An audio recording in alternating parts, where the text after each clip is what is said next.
Salam, hər vaxtınız xeyir. Bu dəfəki izahım biologiya 11-ci sinif dərslikdə deməli, insan embrional inkişafı mövzusunun sonunda verilən təcrübə ilə bağlı olacaq.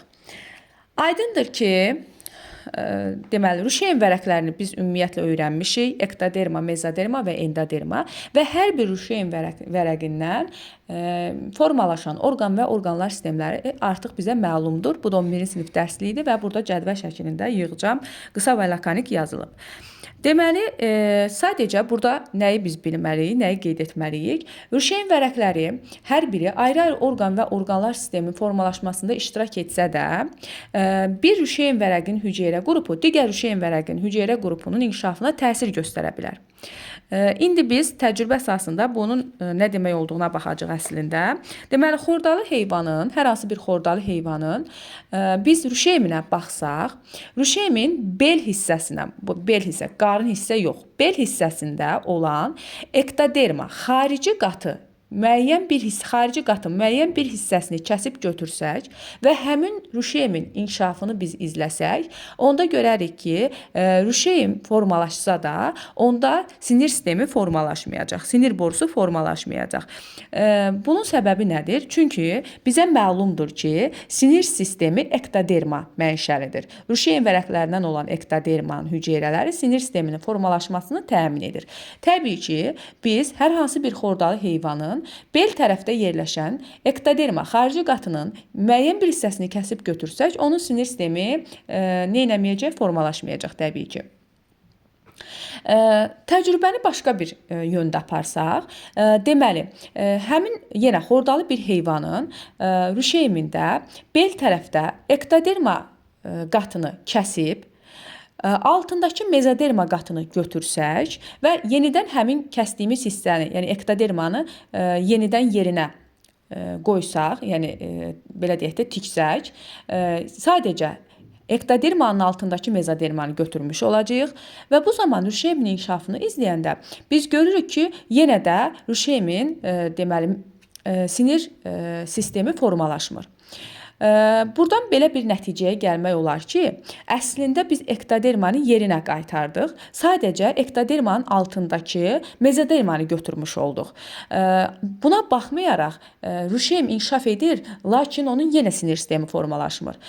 Gəldiyimiz qənaət nə olmalıdır? Gəldiyimiz qənaət olmalıdır ki, sinir sistemi ektodermadan formalaşsa da, deməli sinir sistemin daha doğrusu ektodermanın hüceyrələrinin, hüceyrə qruplarının inkişafına ektoderma qatının altındakı mezoderma qatının hüceyrələri təsir göstərir. Deməli, bax, burada verilmiş bu cümləmiz artıq aydın olur. Ruşeym təbəqələrində olan müəyyən hüceyrə qrupları digər hüceyrə qruplarının inkişafını təmin edir. Yəni, ektoderma qatını əslində biz saxladıq, altındakı mezoderma qatını kəsib götürdük. Yenə də sinir sistemi formalaşmadı.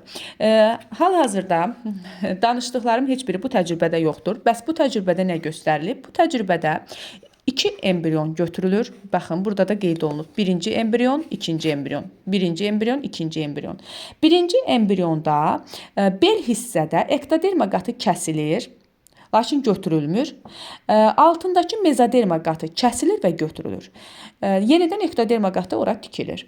Deməli, götürülən nə oldu? Mezoderma qatı. Fikir versiniz oxun istiqamətinə. İndi qeyd edəcək ki, həmin mezoderma qatından nə üçün istifadə olunur? İkinci embrionun başına nə iş gəlir? İkinci embrionumuz B hərfi ilə işarə olunub. İkinci embrionun isə bel yox, qarın tərəfdəki ektoderma qatı kəsilir, lakin götürülmür. Altındakı mezoderma qatı kəsilir və götürülür, kənarlaşdırılır.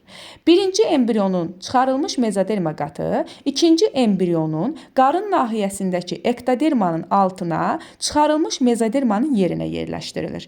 Burada diqqət eləməli olduğumuz məqam nədir? Birinci embriondan götürdüyümüz mezoderma bel ektodermasının altındakı bel mezoderması idi. İkinci embrionda isə biz qarın ektodermasını kəsdik, altındakı qarın mezodermasını çıxardıq. Birinci embrionun bel mezodermasını ikinci embrionun qarın mezodermasının yerinə yerləşdirdik və yenidən qarın ektodermasını üzərinə örtdük, qapatdıq. Görək nə baş verir. Və müəyyən müddətdən sonra ruşeym inkişaf edir və beləliklə ruşeymdə 2 ədəd sinir borusu inkişaf etmiş olur. Bel hissədə və qarın hissədə. Deməli, buradan gələcəyimiz qənaət nədir? Buradan gələcəyimiz qənaət odur ki, əslində ruşeymdə həm bel ektodermasının altında bel mezoderması olur, həm də qarın ektodermasının altında qarın mezoderması olur. Lakin qarın mezoderması sinir sisteminin formalaşmasında iştirak etmir. Bel mezoderması bel tərəfdəki ektodermanın hüceyrələrinin inkişafına təsir göstərir və sinir sisteminin formalaşmasını təmin edir. Ona görə də burada həmin bu ruşeymin 2 sinir sistemi olur. Bu təcrübəni biz başqa yöndə apara bilərdik. Belə ki, bu ikinci embrionun qarın ektodermasını kəsib, altındakı qarın mezodermasını çıxarardıq və gətirərdik birinci embrionun bel mezodermasını götürüb yerinə yerləşdirərdik. Bu zaman həmin embrionda həm bel mezoderması, daha doğrusu 2 qarın mezoderması olacaqdı. Deməli, yenidən təkrar edirəm. Biz bu təcrübəni başqa yöndə apara bilərik. Burada ikinci embrionun qarın ektodermasını kəsib, altındakı qarın mezodermasını götürərdik. Gələrdik birinci embrionun bel ektodermasını kəsib, altındakı bel mezodermasını çıxardıqdan sonra həmin qarın mezodermasını bura yerləşdirərdik. Nəticədə birinci embrionda nə olacaqdı?